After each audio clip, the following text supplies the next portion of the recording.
যুক্তরাষ্ট্রের বিমান হামলার জবাবে মধ্যপ্রাচ্যের বিভিন্ন দেশে মার্কিন সামরিক স্থাপনাগুলো লক্ষ্য করে ব্যাপক ক্ষেপণাস্ত্র ও ড্রোন হামলা চালিয়েছে ইরান। জর্ডান, বাহরাইন ও কুয়েতে সংঘটিত এসব হামলার পর পুরো অঞ্চল জুড়ে নিরাপত্তা পরিস্থিতি জটিল হয়ে উঠেছে। দক্ষিণ ইরানে যুক্তরাষ্ট্রের বিমান হামলার পর মধ্যপ্রাচ্যে উত্তেজনা নতুন মাত্রা পেয়েছে।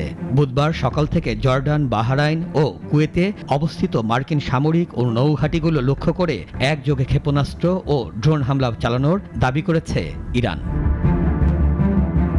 ইরানের ইসলামী বিপ্লবী গার্ড বাহিনী বা আইআরজিসি এবং খাতাম আল আম্বিয়া সদর দপ্তর জানিয়েছে এটি ছিল যুক্তরাষ্ট্রের সাম্প্রতিক হামলার বিরুদ্ধে পরিচালিত বৃহৎ পাল্টা অভিযানের অংশ।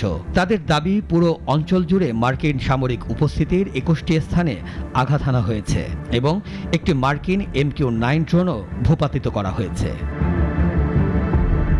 আইআরজিসির মহাকাশ শাখা জানায়, জর্ডানের একটি গুরুত্বপূর্ণ সামরিক ঘাঁটিতে নিক্ষেপ করা দূরপাল্লার ক্ষেপণাস্ত্র নির্ধারিত লক্ষ্যবস্তুতে আঘাত করেছে। তাদের দাবি অনুযায়ী এই ঘাঁটির 4টি গুরুত্বপূর্ণ স্থাপনা ধ্বংস হয়েছে, যার মধ্যে একটি F-35 যুদ্ধবিমানের হ্যাঙ্গার এবং একটি কমান্ড ও নিয়ন্ত্রণ কেন্দ্র রয়েছে। একই সময় বাহরাইনে অবস্থিত মার্কিন পঞ্চম নৌবহরে প্রধান ঘাঁটিতেও ড্রোন হামলার কথা জানিয়েছে তেহরান। হামলার পর বাহরাইন জুড়ে সতর্কতা সাইরেন বাজানো হয় এবং দেশটির স্বরাষ্ট্র মন্ত্রণালয় নাগরিকদের নিরাপদ আশ্রয়ে যাওয়ার নির্দেশ দেয়।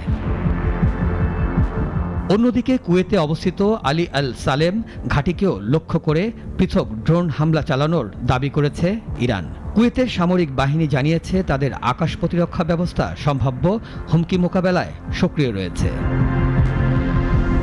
এদিকে মার্কিন সেন্ট্রাল কমান্ড বা সেন্টকম জানিয়েছে দক্ষিণ ইরানে তারা একটি আত্মরক্ষামূলক বিমান হামলা পরিচালনা করছে।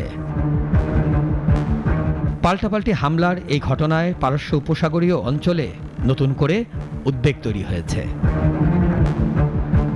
মিরাজ মিজু, নাগরিক।